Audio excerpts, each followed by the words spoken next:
Salamat sa mapagpalang pagmamahal. Welcome to our 365 daily devotion. Ako po si Alexander Gomez from batch 3.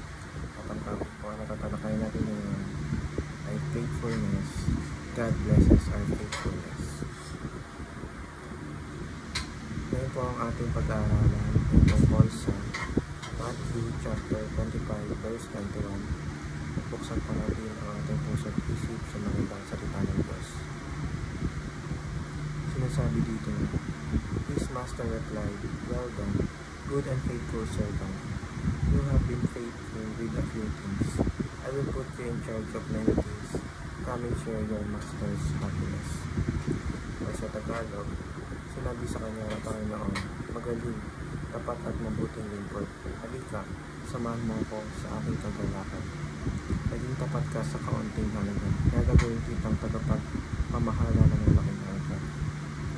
Ayon sa verse na ito, ang mga faithful sa kanilang master ay ginagantimpalaan ng malaking bagay. Ang master natin ay ang Diyos, at kung tayo ay buong pusong may tiwala, committed at faithful sa Panginoon, ay gagantimpalaan niya tayo ng malaking bagay.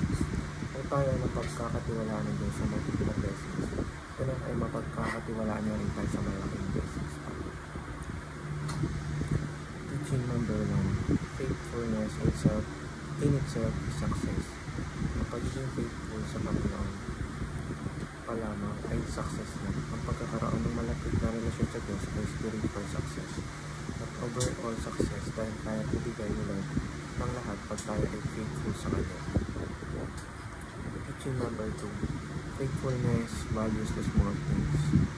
Ang pagiging faithful ay di lamang sa malaking bagay, kundi sa maliliit na bagay rin na pinapahalagahan natin.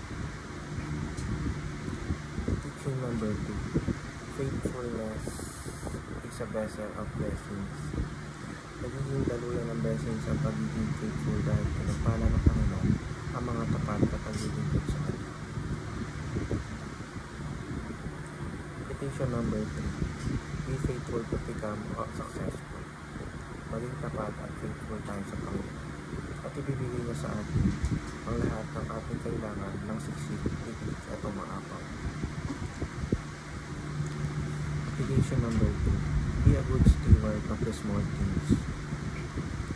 Maging mapagkakatiwalaan tayo sa maliliit na bagay dahil dito nagsisimula ang pagiging faithful natin sa lahat ng bagay, papamalaki man o hindi. Application number 3, be a vessel of blessings. Maging tapat tayo sa Panginoon. Nasa puntong tayo na ang nagiging daluyan ng pagpapala. Dahil kapag pinagpapala tayo, dahil sa ating katapatan, i-share natin to sa iba. Yun lamang po ang aking devotion.